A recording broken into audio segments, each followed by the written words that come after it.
Hey everybody, welcome back to another episode of the Funky Intellect Podcast. Today I have the wonderful Daphney Poyser. She is the CEO, matchmaker, and head coach over at Fern Connections, where they are a LGBTQIA plus ally, inclusive coaching and matchmaking company. I'm very happy to have her. Fern Connections is accredited. It's been featured in New York Times, Bloomberg, Huffington Post, as well as Business Insider. And I'm very excited to have you here, Daphney. Thank you so much for being on the Funky Intellect.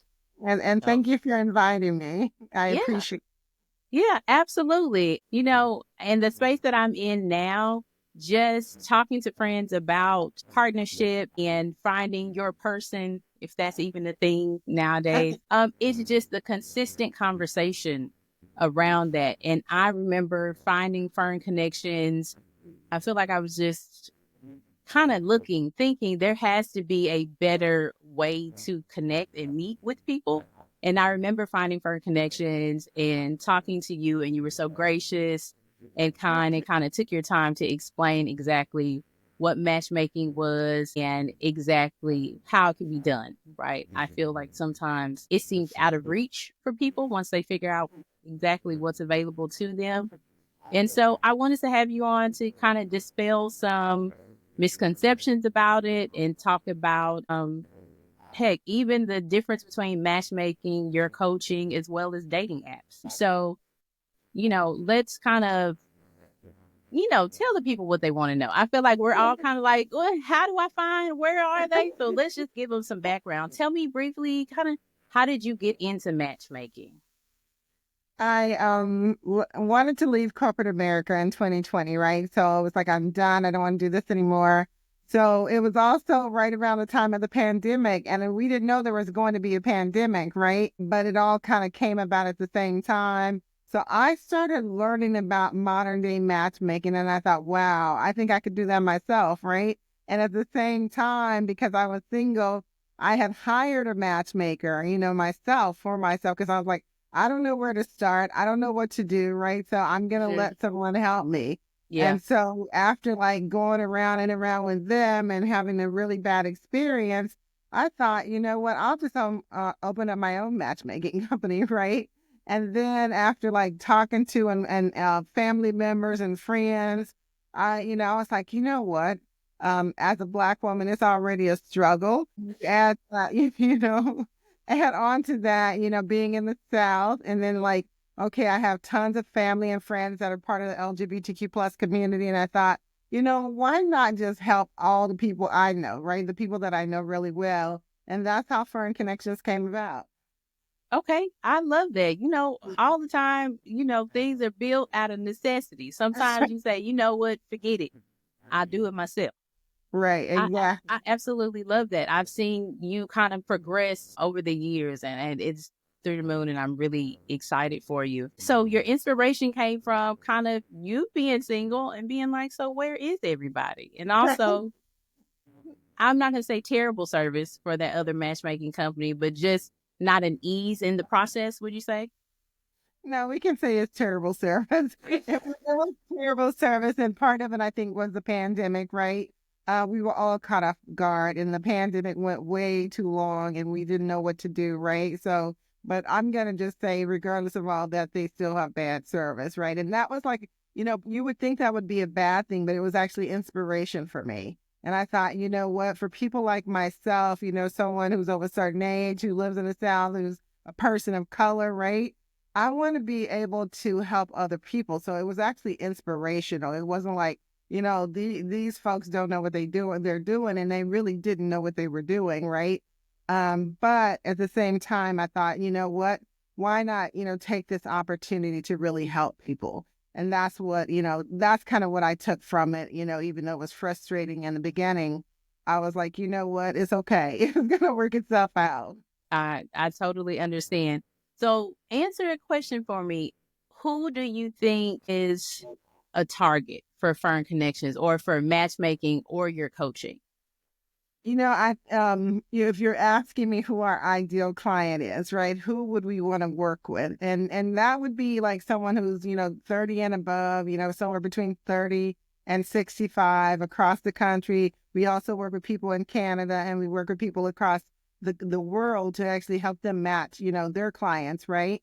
But it really is that professional person who, maybe has gotten their, best job, or they're working towards that. They paid off some student loan debt, and they're trying to live their best lives, and now they're ready to like leave the bars behind and start something real with somebody, right? And so that's kind of who our clients are.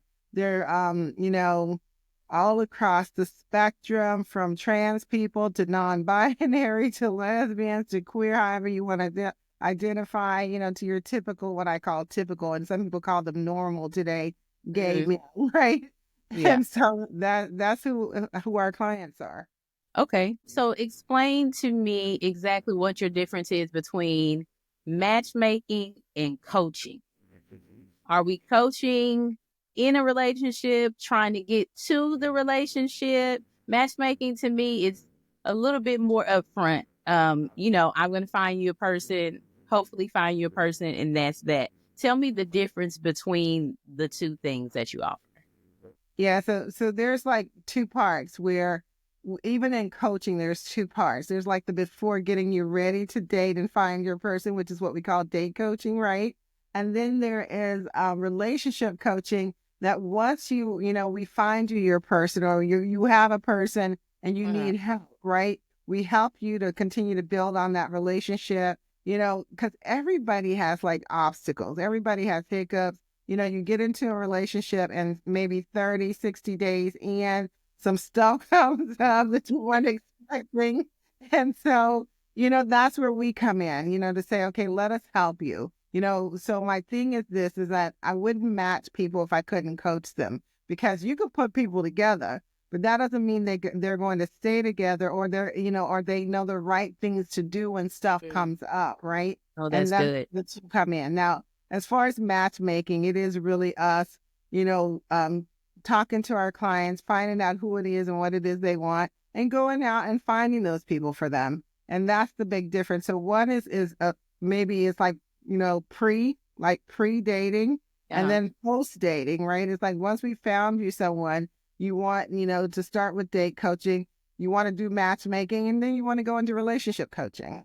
Okay. Have you ever told somebody, no, you're not ready yet? I've told lots of people no, because this is the deal. A lot of people love matchmaking. They think it's glamorous, and unfortunately, in this LGBTQ plus space, a lot of people didn't even know about matchmaking and still don't even know, right? And so they don't know that it's an option to them. But when they find out about it, it's glamorous, it's exciting. A lot of times they're not ready to be in relationships. So I have said no to people. Like, I think you should start with date coaching. And I have, started with date coaching for some people to get them ready to start dating, right? And that's a big thing for me. And it's like, I always want to make sure that people are ready, they're prepared, because otherwise they're going to be back in the same place probably that they were before. Now, you have a point. Looking around, trying to figure out where it went wrong, and they have no Exactly. clue.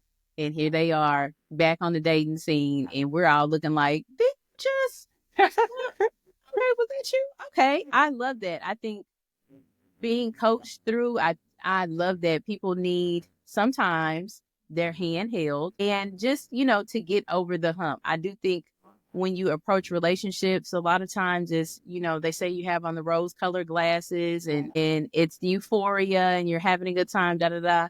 And when the first thing hits, it's what do we do? What was that? What am I supposed to do with this? So I love that you guys provide the coaching. So tell me the process, the typical process of somebody that wants to, they want to find their match and they decide, okay, I heard about matchmaking. Let me try. What's your standard practice on like intake and onboarding? What does that look like? Yeah, the first thing we do is a free consultation. We do that with everybody, right? To see, like, to your point, are they ready for dating? Are they ready for a relationship, right? And then from there, we talk about our services, and all this stuff is like outlined at a high level on our website because we're very transparent when it comes to that. So we don't try to hide stuff, because if you think about it this way, like in a community of people that are typically like frowned upon or, thought of as, second option or whatever, we want to be very transparent with the people that we work with, right? Right. So we have all this on the website. We have the pricing on the website. Yeah. At a high level, we always start with, let's have a conversation and talk about what you're looking for. And then decide, what could be the best possible option for people. And sometimes that is matchmaking. Sometimes that's coaching. Sometimes there's a form of, different things, right? And that's just how it works for us. Okay, so the first step is kind of a getting to know you phase. Exactly. I Have mean, you? like, Go go ahead. ahead. No, Yeah, no. I want to know, I want people to ask me questions. I want people to know. I want you to, because everybody is interested in something, right? And so it's like, one of the questions I always ask people, so why did you want to talk to me, right? Why did you want to come in and, what did you want to know about? What did you want to learn about, right? And so, that to me is, I think, the best starting place, because we do what we do, right? But everybody has a reason for why they come to us. And it's not always the same reason other Yeah. than I'm looking for someone long term, right? I'm looking for, my person, my partner. But it kind of stems from different places in most cases.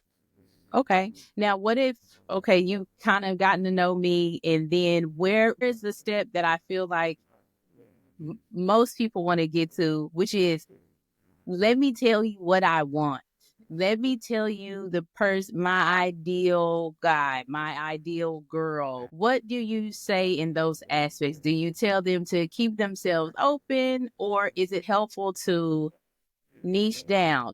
So my opinion, and it's not a legit opinion on matchmaking at all. Let me go on record and say that in the community, the LGBTQIA community, everybody's kind of like on a spectrum of something. And I can only speak for the lesbian side, but I think one, in general, people just romanticize who they want, what they look like, what they bring to the table. And then when you start getting down to the nitty gritty of it, of tall, short, finance, whatever it is, sometimes it doesn't mesh well with the actual person or what they're looking for.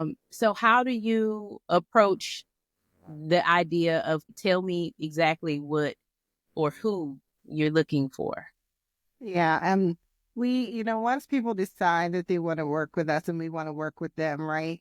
We, I do this personal interview, and depending on what option you choose with us, we have like two routes you can go in, but it kind of leads to us asking lots of questions, right? To get to know people. And that's Hmm. what we and to your point, and it's not always about like the physical, right? Like how you look. For us, Yeah. it starts with internal.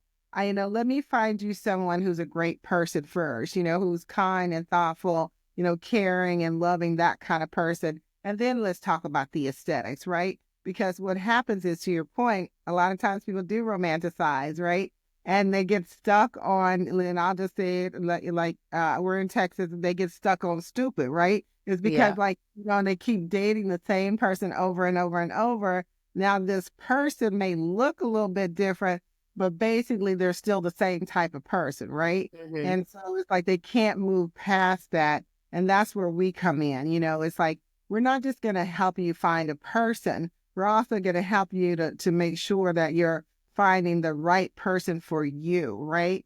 And to be honest with you, a lot of people are just so visual, right? And as soon as they find someone who's interested in them, like, oh, this person likes me That's back, right? it. That's all Like, they see. all it takes is that they like me back. And then Mm. you start getting to know them. And as you get to know them, you realize they're not the person for you.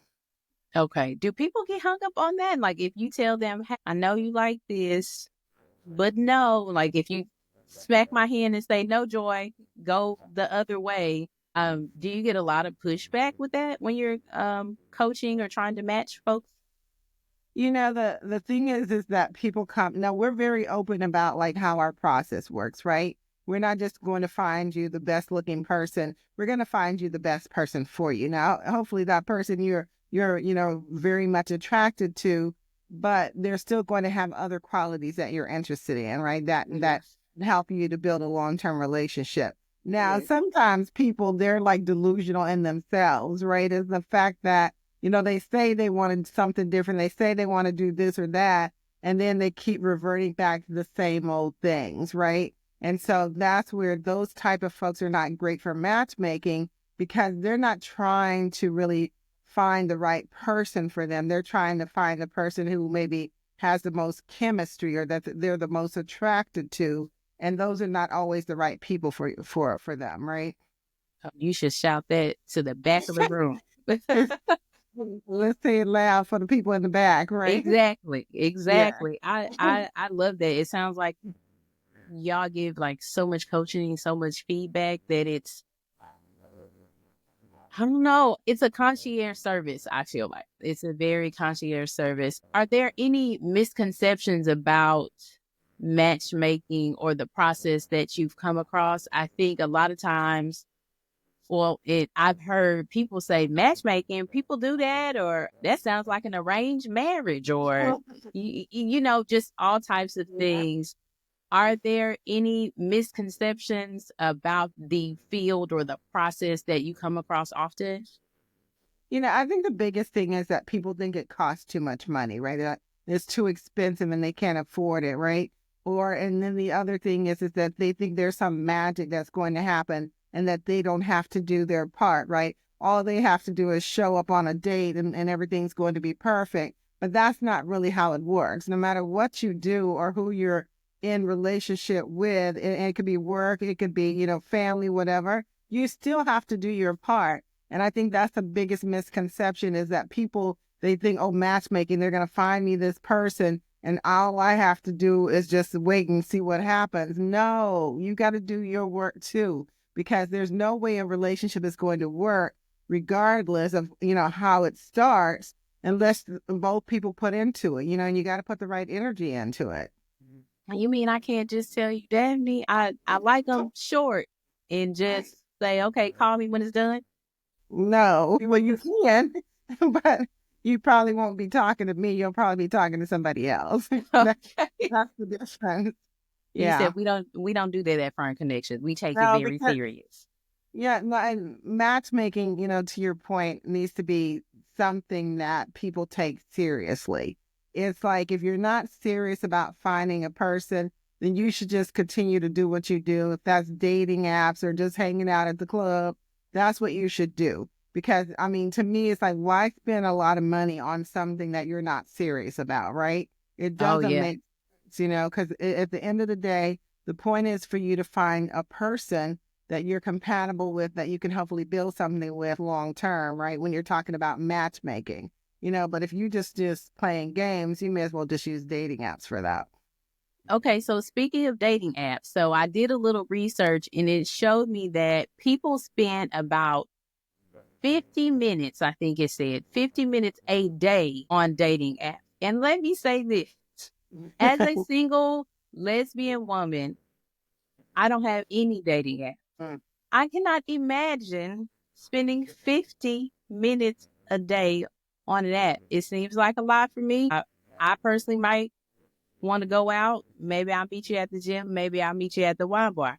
I don't know. But when I put that in just really conceptualize that idea, it makes me wonder, okay, if I'm devoting an hour a day to a practice, you would think I would be getting a little better or having some success. But it seems that the dating apps are not. Everybody's saying dating is trash and this, and that.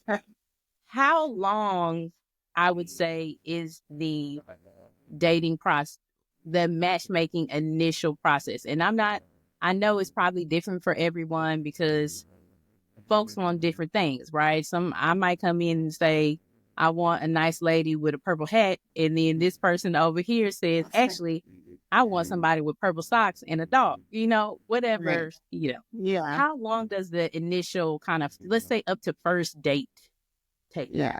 It really depends on the person, right? And it depends on like what people are looking for. And there is no like set time. Sometimes we can match people in a few weeks. Sometimes it takes months. Sometimes it may take longer depending on, who the person is and what they're looking for and who they're looking for, right? So there is like no guarantee other than we try to match people within the time frame that we put in the contract. But, other than that, we can't say, okay, I have somebody that I can match you with next week, right? Because we work with people across the spectrum, right? So we have a database filled with different types of people based on that. And so it really is dependent on the person, right? But I want to go back and talk about dating apps really Yeah. quickly, Yeah. because one of the things that we do is that, as part of our date coaching, we will help people with dating apps, right? We'll help them to navigate like how to like pick people, all these things, right? Now, and I think I did a video about this last year or maybe earlier this year where it talks about dating apps, how to like navigate them, right? And we have a whole process that we follow and that we, coach our clients on when it comes to dating apps. But to your point, if you're spending more than 30 minutes a day on a dating app, you're spending way too much time. And if you're doing it every day, that's a case for insanity. Let me tell you, because and I'll just be honest with you. I'm a big believer that dating apps are not meant for you to find your person, right?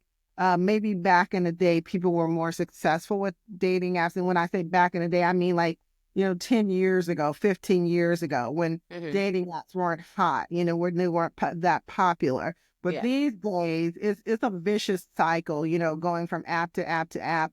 And some of the same people are on the same apps, right?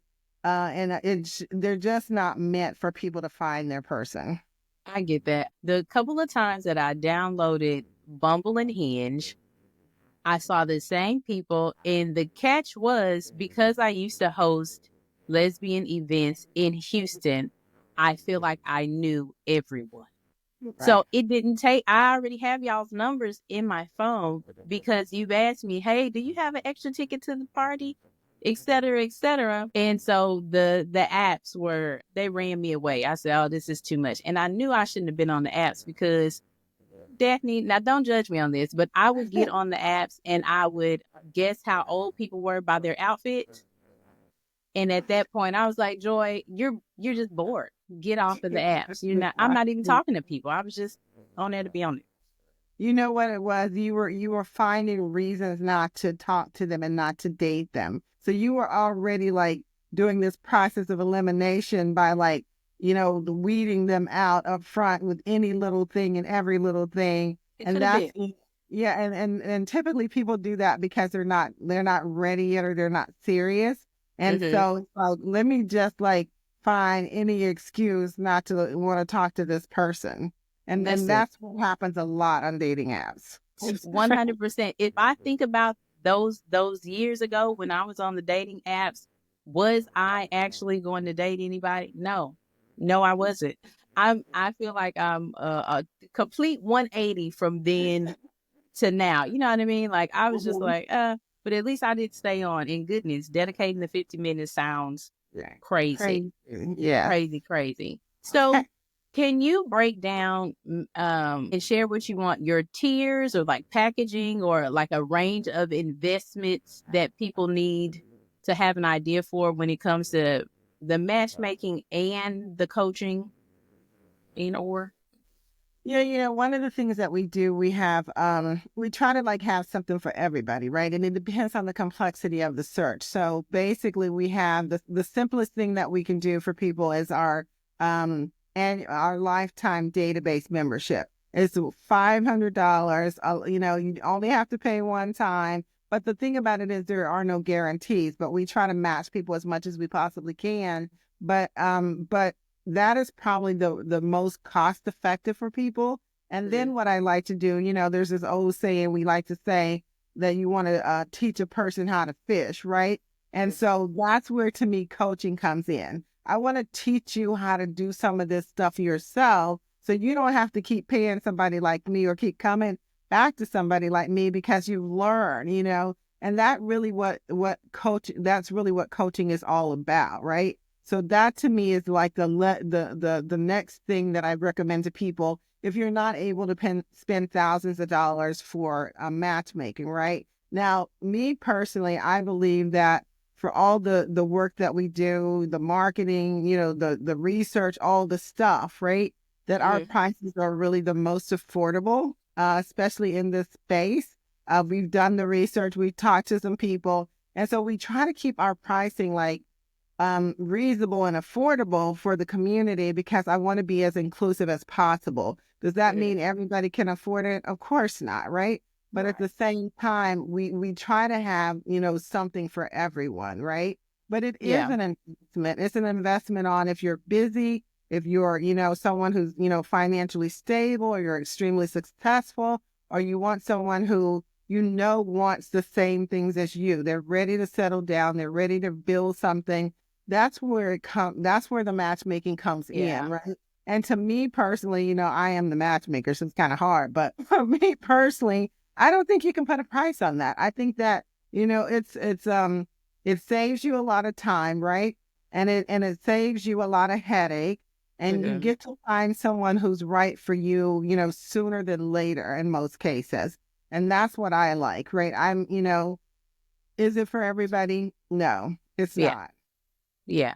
No. But I think the folks that are listening to this podcast, usually, like I just turned 40, millennial career women, we are looking, right? We are looking. And I agree with you. It is an investment, but at the end of the day, every relationship, if it's a good one, in my opinion, is a relationship. So no matter if we're friends and I'm asking how your mom and them, what's going on, you're going to have to invest in a relationship in some type of way. And I love the idea that you can start at 500, you can decide where you want to be, what you want to do, if you want to add another service, but at least it puts you in the pool of people that are ready, right? Because it's something to say if I go to a bar, right, and everybody's just kind of casually looking. It's another thing to say, hey, we all paid $500 to be in this bar. To understand that we're looking for the same thing. So I think that mentality of just understanding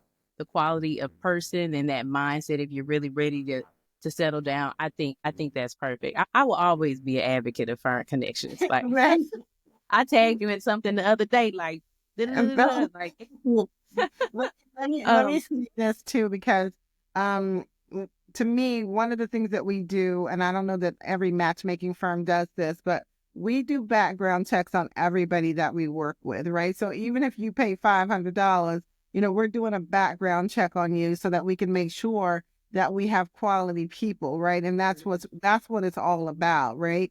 And one of the things, and you kind of alluded to it before, I did a feature in Business Insider earlier this year, right? And we were talking about this very thing of like paywalls, right? And even for me, if you're going to be on a dating app, you should pay for that dating app, right? Because what happens is that you are behind the paywall getting better quality matches, even if you don't believe it. But I'm telling you, it happens, right?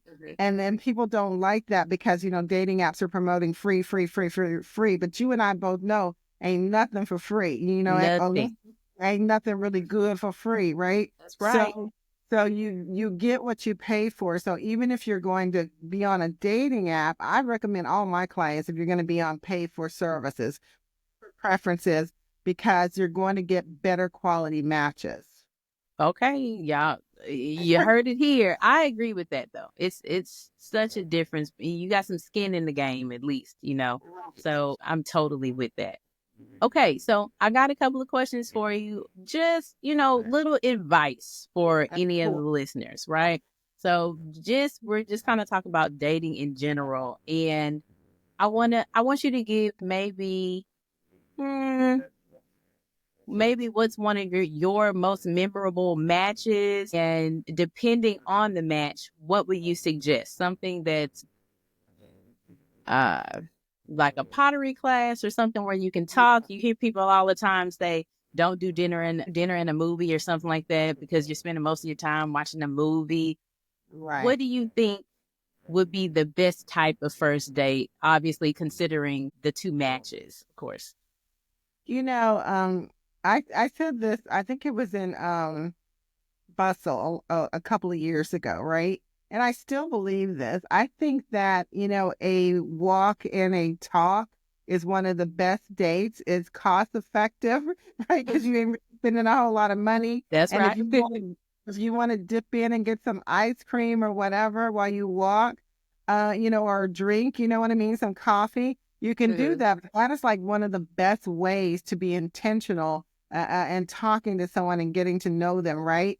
So to me, it sounds cheap to some people, honey, but it's like that's really what you want. You want to get to know someone, you want to have fun, but you don't have to spend a lot of money on a first date. I actually recommend people not do that, right? Don't Mhm. spend all your money because you don't even know this person, but you do want to get to know them. So to me, that's one of the best dates, right?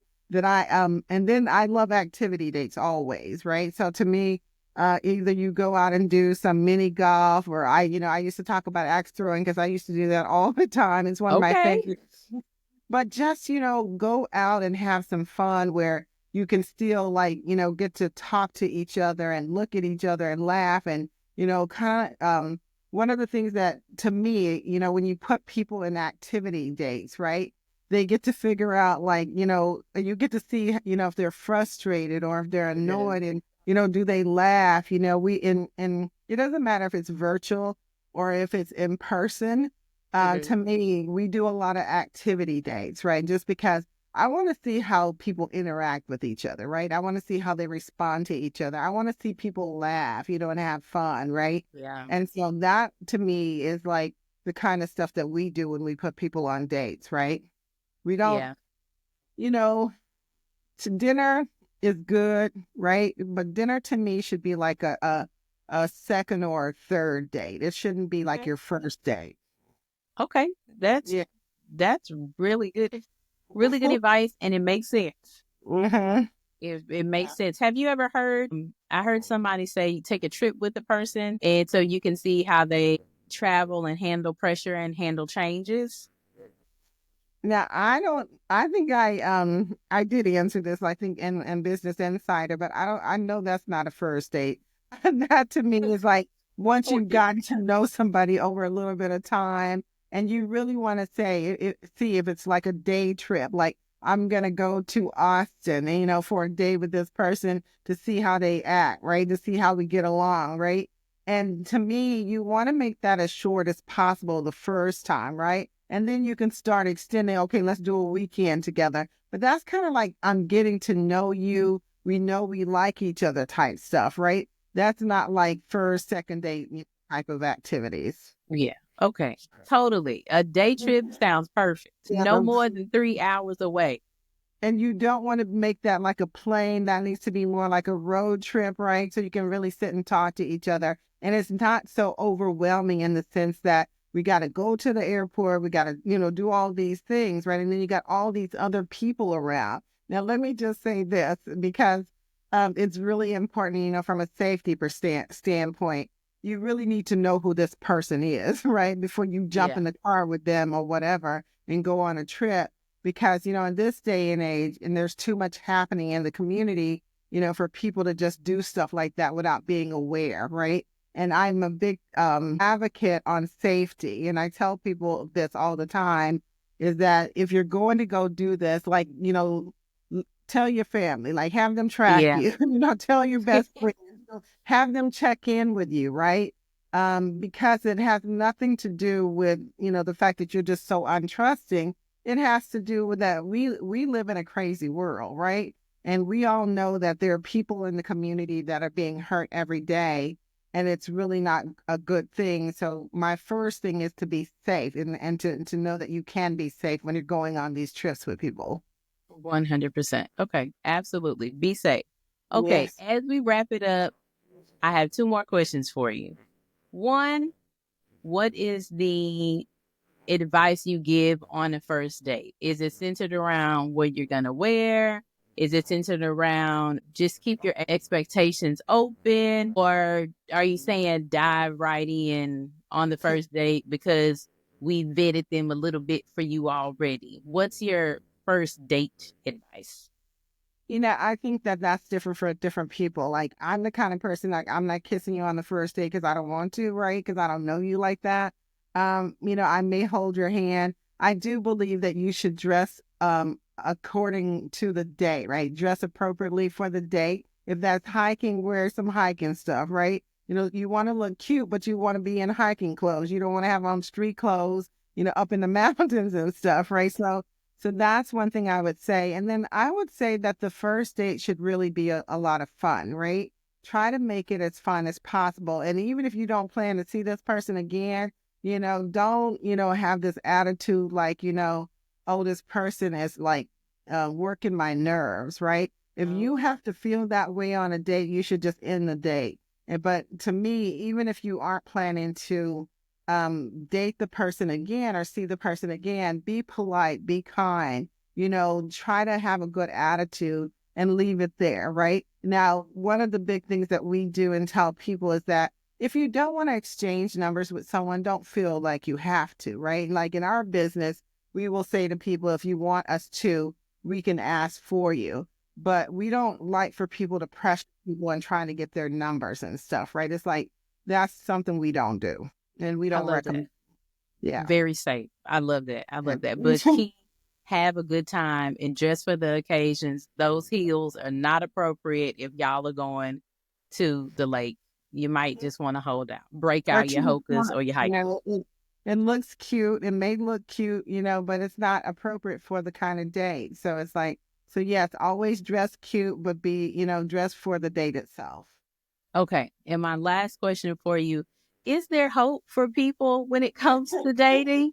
Because everybody is saying it's trash out here, it's dumpster juice, it's all of the things. And I personally, I refrain from that particular type of conversation because I really do think there are people available. We just sometimes miss each other. And I haven't had a lot of traumatic relationship stuff, right? So I'm just kind of quiet on that. And again, I told you I'm not on the app, so I'm totally missing. I'm missing that drama. Look at all the drama. But I mean, obviously you wouldn't be in the business if there's not hope. But what's one thing people can actually do to help themselves, whether or not it's matchmaking, coaching, whatever? Like, what do people need to do as a leg up?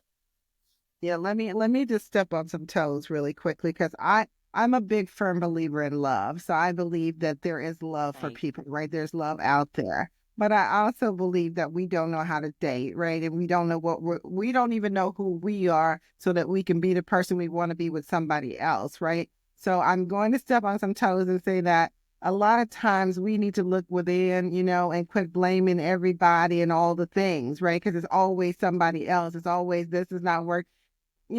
Sometimes it's about us that we need to do some work, right? Before we're really ready. And a lot of times what people do is they go from person to person to person and they never give themselves enough time to heal. They never give themselves time to be by themselves, right? And that to me is the biggest problem. So when you say there's a lot of singles out there, yes, there's a whole bunch of singles. I mean, you can't even imagine the number. I can't even remember. I think it was like 36 million, right? Yeah. Single, like today. It's some crazy number. But I do believe it's because that people, we never want to believe that it's us, right? And sometimes it is us. And then the other thing is, you said it before, is people want to romanticize, who their partner is, what love looks like, right? And to me, if people can be more realistic, they'd be a lot better off, right? And then you have, I know this movie, Beauty Shop, I think it is, with Queen Latifah. Yeah. When she said something like people want to be a Mercedes when they should be a Pinto. I'm just saying, and sometimes people, they expect so much, but they're not there yet themselves, right? But yet they want to, they want a Mercedes, but they just a Hyundai. You know what I'm saying? They got to take it slow. But they gotta do some work on themselves, right? Yeah. before they can be, Mercedes ready. And that's all I'm saying. And people a lot of times don't like that. They just want to keep blaming, the system, society, the community, Hmm. is dating trash? I don't know if it's trash, but I do think that what we do with dating, because we don't know how to really date, which is where Uh-huh. we come in to help people, is what makes it trash. Okay. I 100% agree, hands down. Thank you so much for being on the show. Tell people where they can find you. Obviously, I'm going to tag you and go crazy and rave about this. But I do think that you've given some folks some hope. So tell them where they can find Fern Connections and get hooked up. Yeah, I mean, you can find us we hang out on Instagram all the time. So it's at Fern Connections, and then you can find us at fernconnections.com. But I just want to say something, to give people hope. I was single for 5 years, right? And now I'm not single. So I use my own processes, my own methods to find my person. And I'm going to be in a long-term relationship in 2 years. We did a commitment ceremony earlier this year. Oh, We, congratulations. thank you. So there is hope for people. You just got to know like what you're doing, and maybe sometimes invest in yourself so that you can find the person you're looking for. I love that. Thank you so much, Daphne. You're welcome. Thank you.